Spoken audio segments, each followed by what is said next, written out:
وَاعْلَمُوا أَنَّمَا غَنِمْتُم مِّن شَيْءٍ فَإِنَّ لِلَّهِ خُمُسَهُ وَلِلرَّسُولِ وَلِذِي الْقُرْبَى وَالْيَتَامَى وَالْمَسَاكِينِ وَابْنِ السَّبِيلِ إِن كُنتُمْ آمنتم باللہ وما انزلنا على عبدنا یوم الفرقان یوم التقى الجمعان واللہ على كل شيء قدیر. صدق اللہ. عزیز ساتھیوں، تمام حمد و ثنا، تعریف و توصیف اس رحیم و کریم رب کے لیے جس نے کچھ عرصے کے بعد ایک بار پھر ہمیں اپنے قرآن کو سیکھنے سمجھنے کے لیے اکٹھا کروایا.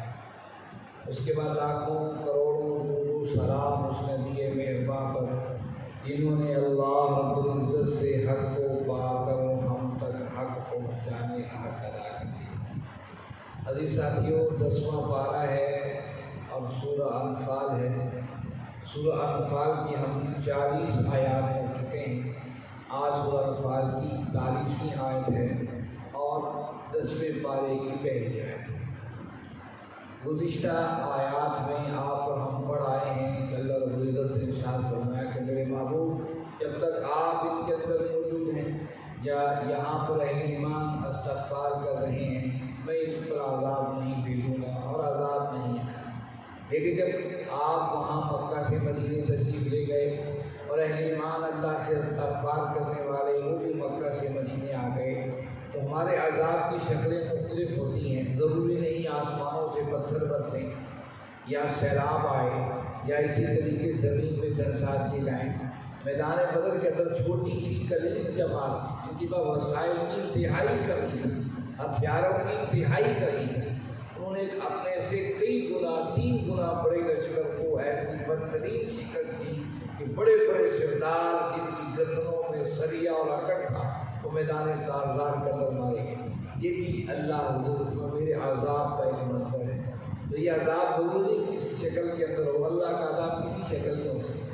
اور گزشتہ آیات میں ہم یہ بھی پڑھا ہے کہ اللہ رب العزت نے فرمایا کہ جو اہل ایمان کی جنگ ہے وہ نہ تخت کے لیے ہے نہ تاج کے لیے، اس وقت تک کے لیے ہے جب تک اللہ کا دین مکمل غالب نہیں ہو جاتا.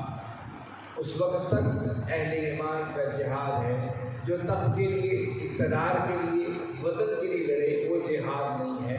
وہ کوئی اور چیز تو ہو سکتی ہے، اس میں لڑ کے مارا جانے والا کو اور تو ہو سکتا ہے، لیکن مومن نہیں ہو سکتا ہے. اس مقام شہادت کے مقام کو نہیں پہنچ سکتا ہے. وہ صرف وہی پہنچے گا جو اللہ کی رضا کے لیے، اللہ کے دین کی تکمیل کے لیے. آئیے یہاں سے ہم آیت کا آغاز کریں. 10واں پارہ ہے، پہلی آیت ہے، 41ویں آیت ہے سورہ انفال کی. فرمایا اعوذ باللہ من الشیطان الرجیم وَاعْلَمُوا، جان لو، انما غنمتم، یہ کہ جو مال غنیمت ہے، من شیء کچھ بھی ہے، فإن للہ، بس بے شک یہ اللہ کے لیے، خمسہ وللرسول، یہ اس کا 5واں حصہ اللہ اور اس کے رسول کا ہے. وَلِذِي الْقُرْبَىٰ، قریبی رشتہ داروں کے لیے ہے. وَالْيَتَامَىٰ، یتیموں کے لیے ہے. وَالْمَسَاکِینَ، مساکین کے لیے ہے.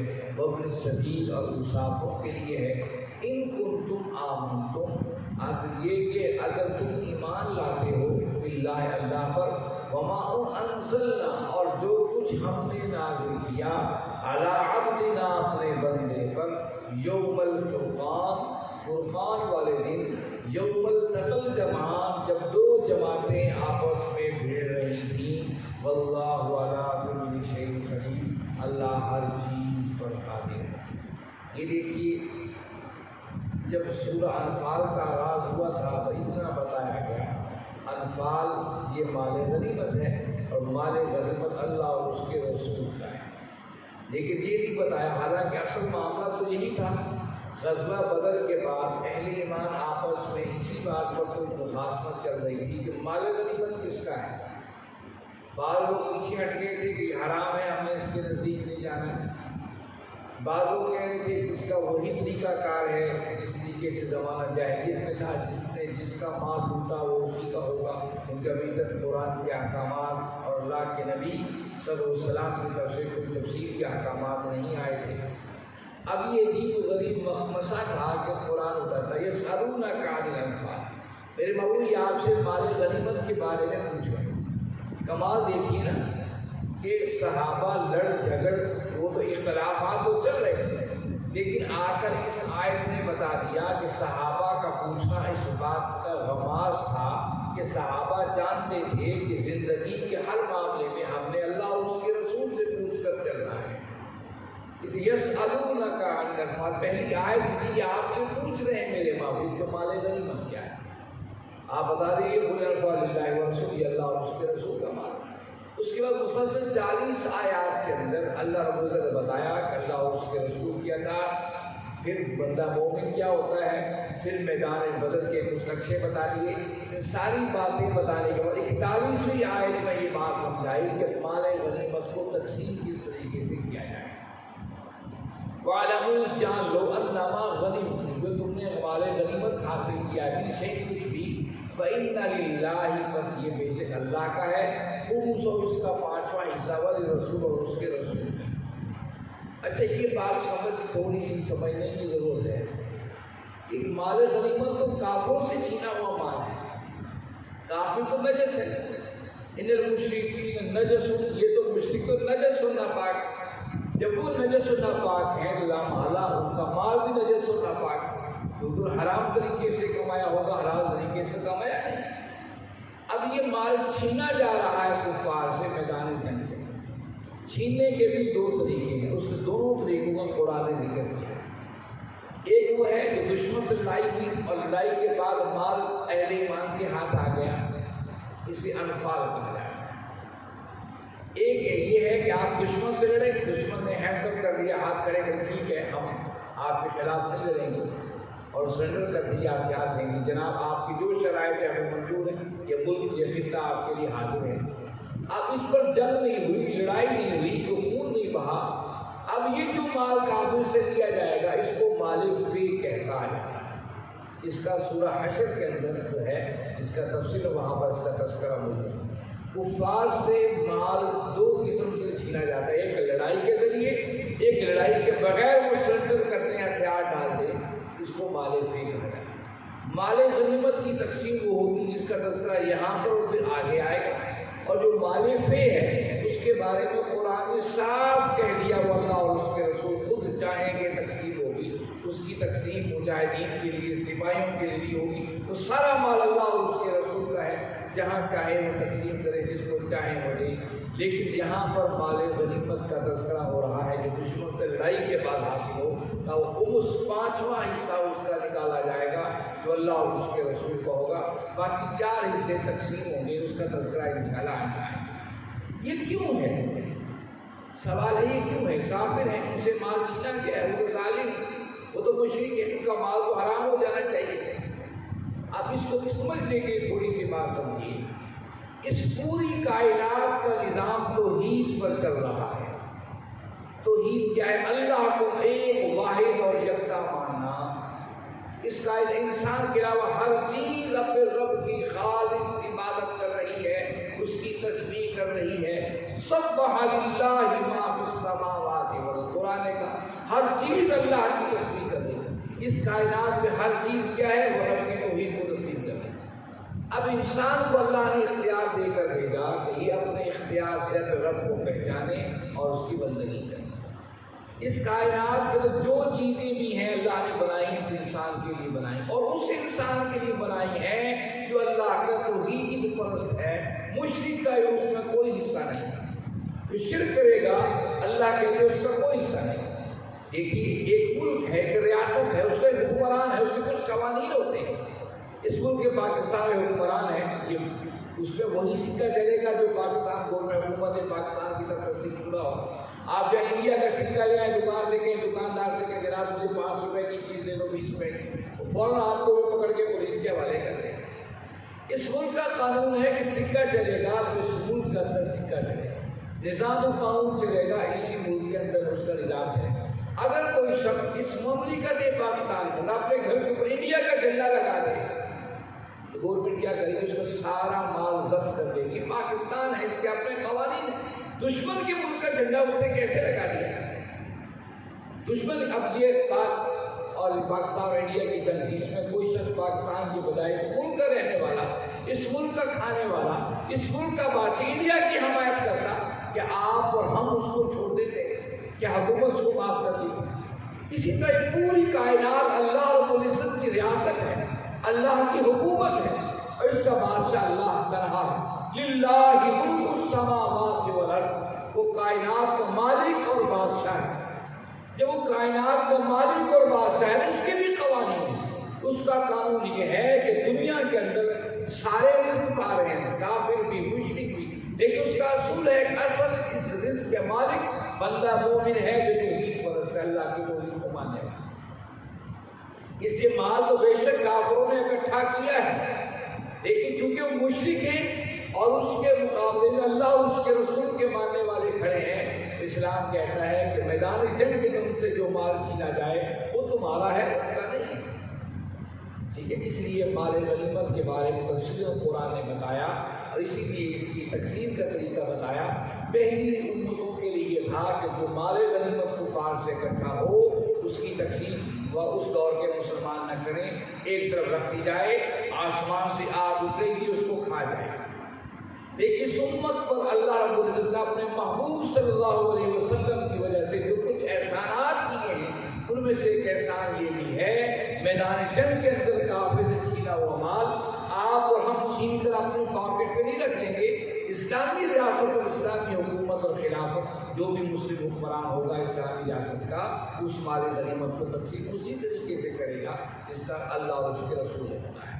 اس لیے فَوَعْلَمُوا جان لو انما غنمتم من شیء، تم جو کچھ بھی کفار سے مال غنیمت حاصل کرو فإن للہ خمسہ وللرسول، اس کا 5واں حصہ اللہ اور اس کے رسول کا ہے، وَلِذِي الْقُرْبَىٰ اور قریبی رشتے داروں کا ہے، وَالْيَتَامَىٰ اور یتیموں کا ہے، وَالْمَسَاکِینَ اور مساکین کا ہے، وَابْنِ السَّبِیلِ اور مسافروں کا ہے۔ یہ 5ویں حصے کی تقسیم ہے کہ جو 5واں حصہ ہوگا وہ اللہ اور اس کے رسول کا ہے۔ اب اللہ اور اس کے رسول کے پاس جو مال آئے گا اس سے بینک بیلنس نہیں بنانا۔ اللہ کے نبی صلی اللہ علیہ وسلم نبی نے اپنی محل ماڑیاں کھڑی نہیں کرنی، وہ کیا کریں گے نبی؟ اس میں سے وَلِذِي الْقُرْبَىٰ جو اپنے قریبی رشتے دار ہیں انہیں دیا جائے گا۔ کیوں دیا جائے گا؟ اس لیے کہ سادات کے اوپر صدقہ حرام ہے، صدقہ حرام ہے۔ لوگ جو دیتے ہیں کسی کو وہ ہاتھ کا میل ہے۔ اب یہ مال غنیمت خالص اللہ کی طرف سے آیا ہے۔ اب وَلِذِي الْقُرْبَىٰ یہ جو قریبی رشتے دار باقی صدقات اور خیرات لے رہے تھے، صدقات لے رہے تھے، لیکن نبی آپ کے قریبی رشتے دار تو نہیں لے رہے تھے۔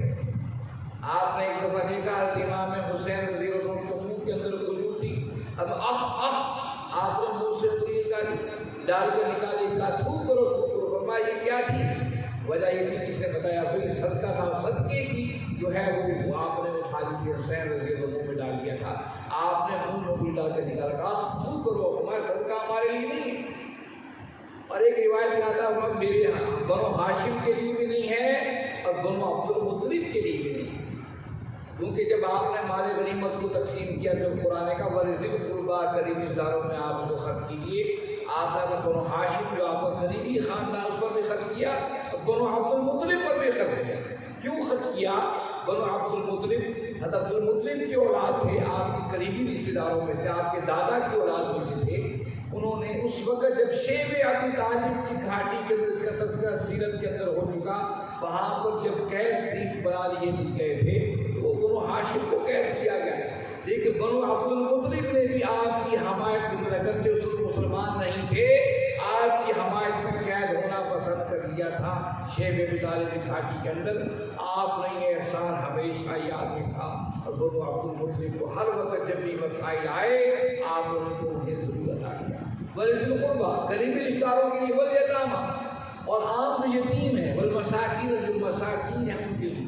گویا کہ بتایا جا رہا ہے کہ اسلامی ریاست اللہ کے نبی صلی اللہ علیہ وسلم کے بعد جو بھی حکمران آئے گا 5واں حصے کو اسی طریقے سے تقسیم کرے گا کہ وہ اللہ کے نبی صلی اللہ علیہ وسلم جو قریبی عزیز ان پر خرچ کرے گا اور یتیم اور مساکین کے اوپر وہ خرچ کرے گا.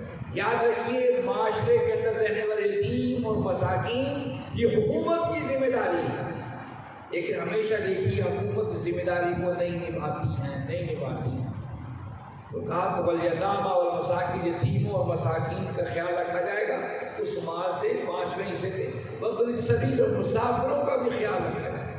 گویا کہ اسلام کہتا ہے کہ اسلامی ریاستوں میں مسافر خانے بھی ہوں اور کچھ جدید تقاضوں کے مطابق انہیں راستہ بھی کیا جائے تاکہ مسافر وہاں پر ہی اپنے آپ کو رہ سکے، محفوظ کر سمجھ سکے، محفوظ رہ سکے. ان کنتم آمنتم، اگر تم ایمان رکھتے ہو باللہ اللہ پر، وما انزلنا جو کچھ ہم نے نازل کیا، علی عبدنا یوم الفرقان اپنے بندے پر یوم الفرقان، فرقان والدن عبدنا سے مراد اللہ کے نبی صلی اللہ علیہ وسلم کی ذاتی گرامی ہے. جو کچھ ہم نے اپنے بندے یعنی کہ محمد کریم صلی اللہ علیہ وسلم کو نازل کیا یوم الفرقان. یاد رکھیے یہ فرقان قرآن کا نام ہے، قرآن کو فرقان کہا جاتا ہے. فرقان کا مطلب فرق کرنے والا، حق اور باطل میں تمیز کرنے والا. قرآن مجید قیامت تک قول فیصل ہے، یہ فیصلہ کرنے والا ہے حق کیا ہے اور باطل کیا ہے، سچ کیا ہے اور جھوٹ کیا ہے. ہم آنکھیں بند کر کے جھوٹ کے راہی بن کے چلے جائیں، قرآن بتائے گا نہیں یہ سچ کیا ہے جھوٹ کیا ہے. اسی طریقے سے جو میدان بدر تھا یہ فیصلے کا دن تھا. کیسے فیصلے کا دن تھا؟ اپنے ہی لوگ مخالفت پہ آئے تھے، اپنے لوگ ہی دشمن بنے ہوئے تھے، اپنے ہی لوگ تھے. لیکن ایک طرف وہ لوگ تھے جو اگرچہ تعداد میں تھوڑے تھے لیکن ایمان اللہ اور اس کے رسول کے ساتھ لے کر آئے تھے اور اس ایمان کی تلوار کے مقابلے اپنا ہی خون کھڑا تھا. اگر ادھر چچا تھا تو مقابلے میں بھتیجا تھا، ادھر ماموں تھا تو مقابلے میں بھانجا تھا، ادھر بھائی تھا تو مقابلے میں بھائی تھا، ادھر باپ تھا تو مقابلے میں بیٹا تھا. اس اللہ اور اس کے رسول کی محبت میں سارے رشتوں کو ختم کر کے تلوار لے کر اہل ایمان میدان کارزار میں آ گئے تھے. اس لیے اس کو کہا یوم الفرقان، یہ فیصلے کا دن ہے. اس لیے قیامت تک یوم بدر کو قیامت تک کے لیے امت کے رسول بنا دیا گیا. جب امت زندگی کے کسی اہم مرحلے پر کھڑی ہو میدان بدر کے مارکے کو یاد رکھے. قریبی ہی رشتے دار کیوں نہ ہو، قریبی ہی برادری کا فرد کیوں نہ ہو، اللہ اور اس کے رسول کے مقابلے میں اس کی کوئی حیثیت نہیں ہے. اسی لیے میدان بدر کو یوم الفرقان کہا گیا. فرقان قرآن مجید کا نام ہے اور یوم الفرقان میدان بدر کو کہا گیا. کہا کہ جو کچھ ہم نے نازل کیا اپنے بندے پر یوم الفرقان میدان بدر والے دن. یوم التقل جمع، جب دو جماعتیں آپس میں ٹکرا گئی، تقل جمعان، ایک کفار کی اور ایک اہل ایمان کی. گویا کہ اللہ نے بتا دیا کہ اس منظر کو یاد رکھو. گویا کہ ایک لحاظ سے اس دور کے اہل ایمان کو بتایا دیکھو یوم الفرقان. اس کے بعد فیصلے تم لوگ کس نیت سے آئے تھے؟ اللہ اور اس کے رسول کی محبت میں آئے تھے تو مال غنیمت بھی اللہ اور اس کے رسول کی محبت میں چھوڑ دو. جو اللہ اور اس کا رسول چاہے گا وہی تقسیم ہوگی. یوم الفرقان کہہ کے اس محبت کے بارے میں بتایا اور یوم التقل جمعان کہہ کے اس میدان بدر میں جو اللہ کی طرف سے نصرتیں اتری، فرشتے اترے، اہل ایمان کو اللہ نے اپنے سے 3 گنا بڑی طاقت پر شکست عطا کی، اس کو اشارہ کر کے بتایا. دوسری وجہ یہ ہے کہ تم لوگوں کو اس کے لیے لالچ نہیں کرنی ہے، اللہ اور اس کے رسول کے حوالے کرنا ہے. واللہ علی کل شیء قدیر، اور اللہ ہر چیز پر قادر ہے. اس پہ پریشان نہ ہو کہ آج غربت ہے، اللہ تمہیں وسائل سے نواز دے. اور یہ بات حقیقت ہے، اہل ایمان کو اللہ نے ہر لمحہ وسائل سے نوازا اور ہر قسم کی اللہ نے اہل ایمان کو وسائل دیے. آج بھی آپ دنیا میں دیکھ لیجیے یہ عرب ملک جو ڈرے بیٹھے ہیں دنیا کی بڑی طاقتوں سے، ان عربوں کے پاس آج بھی اللہ نے وسائل کفار سے زیادہ نہیں. یہ ہندوستان جو متحدہ ہندوستان تھا جہاں پر ہم رہتے ہیں، جب انگریز یہاں پر آئے تھے تو اس کو سونے کی چڑیا کہتا ہے. یعنی اس وقت تاریخ اٹھا کے دیکھ لیجیے، دنیا کا سب سے امیر ترین خطہ یہ ہندوستان تھا، جس کے لیے انگریز بڑا سیاح تھا اور تاجروں کے روپ میں یہاں پر آیا اور یہاں پر قبضہ کیا اور 200 سال یہاں پر اس نے حکومت کی اور ہر چیز یہاں سے چھین کے لے گئے۔ اور آج بھی ہمارے پاکستان کو وسائل کی کمی نہیں کہ ہم دیکھتے ہیں کہ حالات بہت زیادہ خراب ہیں اور ہمارے معاشرے میں مہنگائی اخیر ہوگی، وسائل کی صورت میں آج بھی کمی نہیں، لیکن معاملہ یہ ہے کہ ہم اپنے وسائل کو بھی اپنی مرضی سے استعمال نہیں کر سکتے ہیں۔ جب ہوگا جب اللہ اور اس کے رسول کی محبت کے اندر ہم جئیں گے، اللہ اور اس کے رسول کی محبت میں ہم مرنے کا اعلان کر دیں گے، پھر اللہ ہمیں ان وسائل کو بھی جو ہمارے پاس ہیں ہمیں اختیار کریں۔ کمال دیکھیے نا، وسائل ہیں اور اختیار نہیں۔ کیا ہے؟ ہم دنیا کے جتنے قوانین لے لیں، جب تک ہم اللہ اور اس کے رسول کے قانون کی طرف پلٹ کر نہیں آئیں گے، اس نظام مصطفیٰ کی طرف پلٹ کر نہیں آئیں گے، یہاں میں کوئی ہم اختیار نہیں رکھ سکیں گے۔ اختیار جبھی ہوگا جب اس ملک میں نظام انقلاب آئے گا، نظام مصطفیٰ آئے گا۔ یہ ساری جدوجہد جو قرآن کی کلاس اور ساری اسی لیے ہے، آؤ ہم شعور بیدار کریں۔ اصل ہماری منزل اس زمین پر اللہ کا نظام ہے، اس کی جدوجہد کوشش ہے اور قرآن ہمیں اسی کی طرف لے کر جانا چاہتا ہے۔ اللہ رب العزت سے دعا ہے، اللہ رب العزت آپ ہم سب کو سمجھنے اور اس پر عمل کرنے کی توفیق عطا فرمائیں۔ وآخر دعوانا الحمد للہ رب العالمین والصلاۃ والسلام علی رسول اللہ۔